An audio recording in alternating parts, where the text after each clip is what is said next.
Hi guys, welcome back to my channel, Edmond Mendaros, at sa video ito ay tuturo ko kung paano malaman ang precinct number at status sa online COMELEC Precinct Finder Barangay at Sangguniang Kabataan Elections na gaganapin sa October 30, 2023, Lunes po yan mga kaibigan.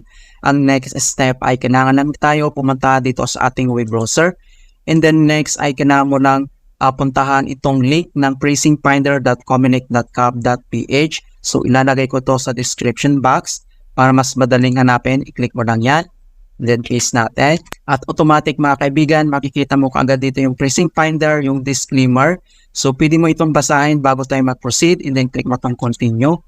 So makikita mo kaagad dito yung voters information. So ang susunod, ilagay mo lang yung first name, and then yung middle name mo.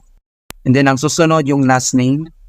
And then next, yung date of birth. So click mo lang yan. And then makikita mo kaagad dito yung year, so pwede mo itong i-adjust so para makita mo yung year, and then dito naman yung month, select mo yung month, and then yung date, okay? So month, date, and year. So susunod naman yung place of registration kung saan province ka nag-register. So click mo lang tong arrow na to para makita mo yung province kung saan ka nag-register. So click mo lang yan. And then ang susunod yung municipality, kung saan municipality ka. So select lang natin yan. And then pagkatapos, makikita mo dito yung I'm not a robot. So click mo itong box.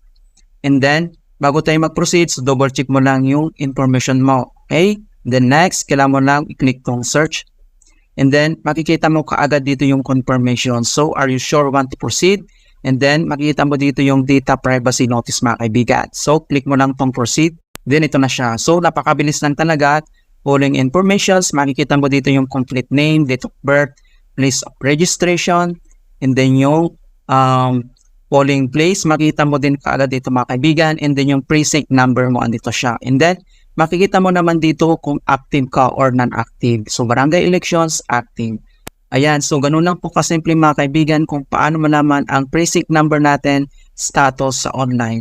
Right, so please don't forget to like this video, subscribe to my channel for more quality content. Thank you guys, and see you in my next tutorial.